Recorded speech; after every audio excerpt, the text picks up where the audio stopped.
Sebuah video yang diduga merekam aksi pencurian kendaraan bermotor di Desa Wanagiri, Kecamatan Sukasada, Buleleng, beredar luas di media sosial.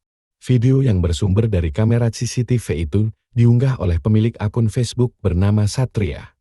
Dalam unggahannya, Satria menuliskan bahwa dalam sebulan terakhir sudah 2 kali terjadi pencurian motor di desanya.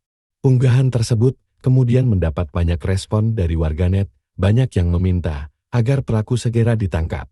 Menurut informasi, peristiwa pencurian itu terjadi pada Minggu 14 April dini hari.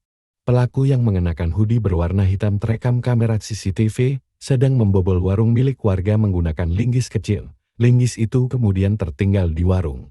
Pemilik akun juga menyebutkan bahwa polisi sudah datang ke lokasi kejadian dan menyita linggis tersebut. Saat dikonfirmasi, Kapolsek Sukasada, Kompol Madi Agus Dwi Wirawan, membenarkan adanya peristiwa pencurian di Desa Wanagiri. Dia menjelaskan bahwa pemilik rumah sudah melaporkan kejadian tersebut kepada Babin Kamtibmas Wanagiri yang diteruskan ke Polsek Sukasada.